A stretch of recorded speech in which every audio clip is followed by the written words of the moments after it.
and also workshops, which brings us to Brazil, Sao Paulo. There I've been invited together with my girlfriend to give a workshop for a festival about art, music, and sustainability, which is all probably very popular at the moment. And we suggested to build a wind-powered installation which uses umbrellas. And we wanted to make wind turbines with them, which would power little music boxes. And all those music boxes, which are powered by the wind turbines, they would basically play some sort of random melodies. They would be cranked very, very slow. So you just hear a pling from time to time.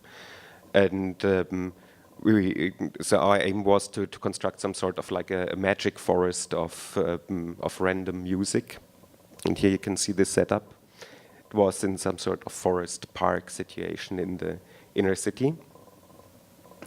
And since it was a workshop for a festival, which also was aiming to create some sort of nice installation there, and maybe also just decoration for the festival, we were just replicating this in the workshop. So people could come if they would want to spend just 1 hour or so and build such a thing. We made this workshop PDF that you can also find on my website if you want to build one. It's actually really quite a nice device. It works with very low wind powers already, but also with very strong ones. It's the design is basically a copy of an anemometer, which is these devices which you often have on like sailing boats or roof corners. It looks like 3 half ping pong balls, and the wind catches in them. It's used to measure the speed of wind. But we built it then with umbrellas and large. I also want to show you a quick video about this. I will not show you the video of Brazil, but a video of the test in Berlin. We did a test on the rooftop in Berlin because we were not sure about how it would work in the wind.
You can see it was not only about the random music, it was also about soap bubbles. We had several of those soap bubble mechanisms also then in the park that would spread soap bubbles and the random music.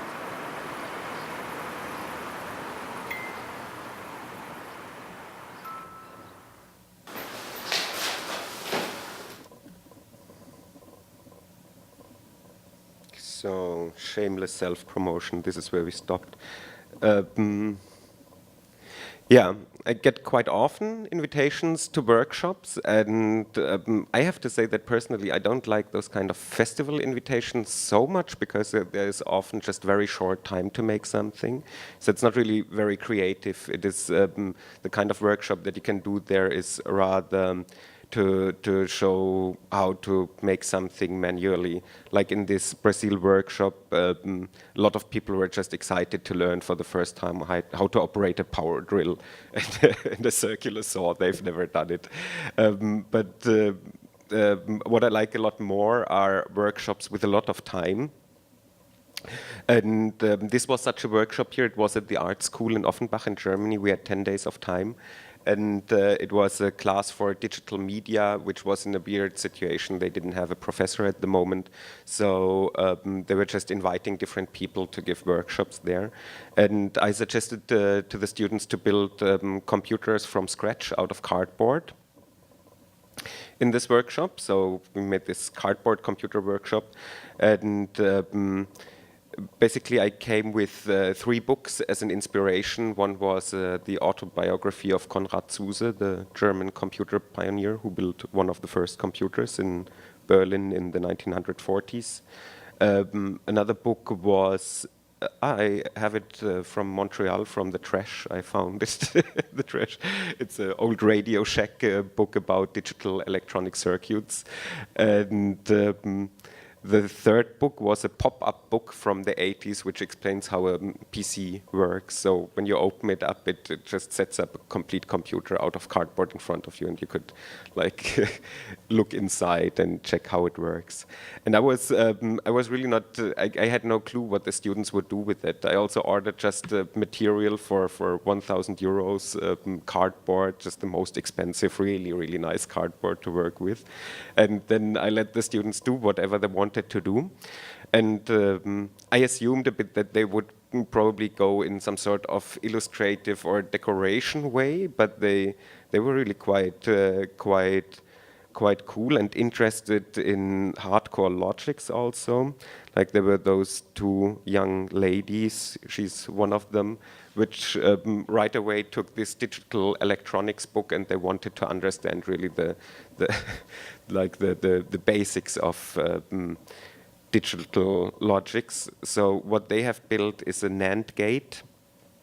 NAND gate is, if you look at a computer, how it's built, I mean, we all know that there are chips inside, and I guess you also know that those chips are built out of several transistors.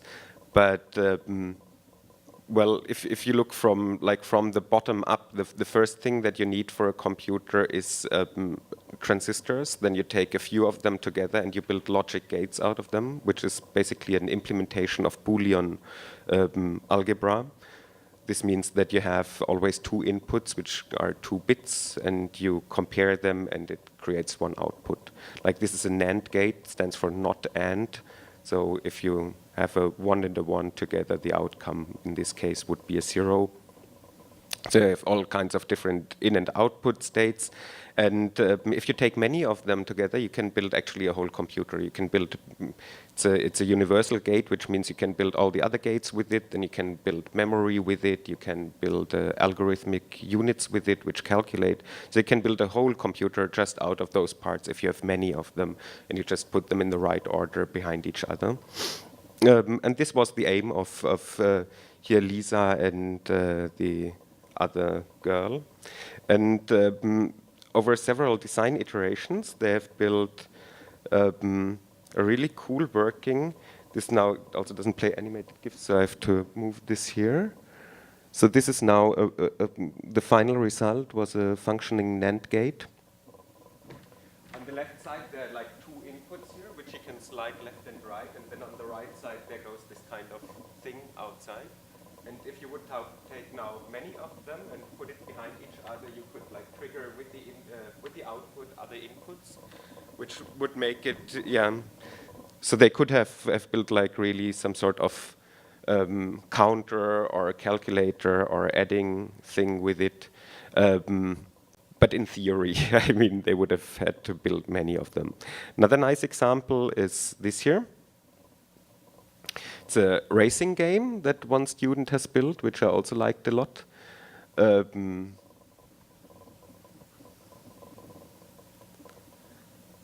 Also, a very nice work was this here, which was a communication network that 2 students have built from scratch. It worked in this, we had some sort, in this student cafe, we made an exhibition at the very end with a party.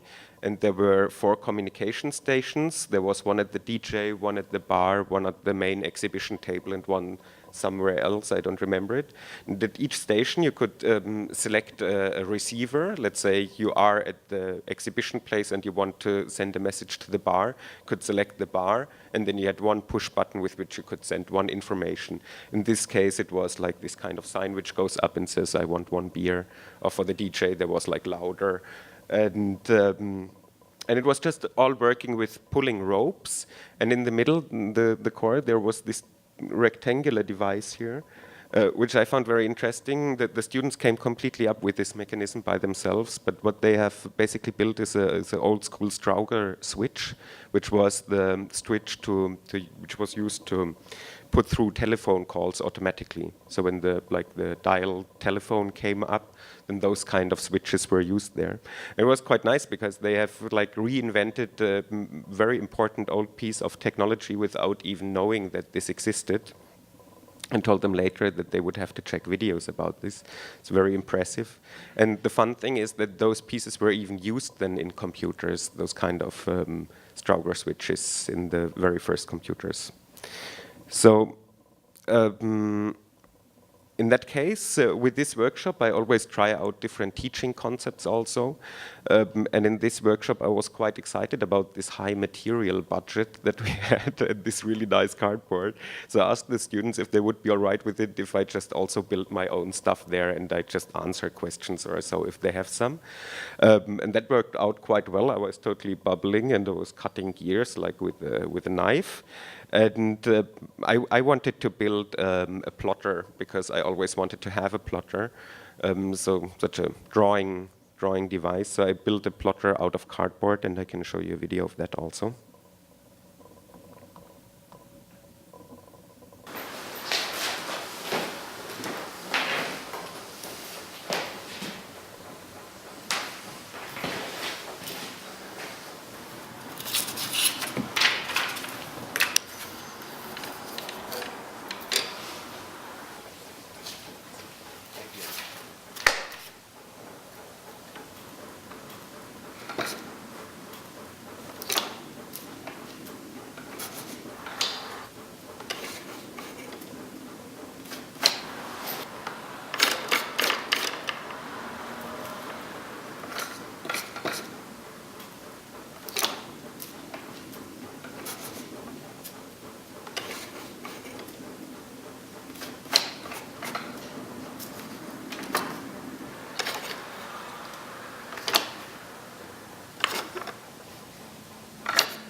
All right, I will speed it up because Eric told me I just have 5 minutes left.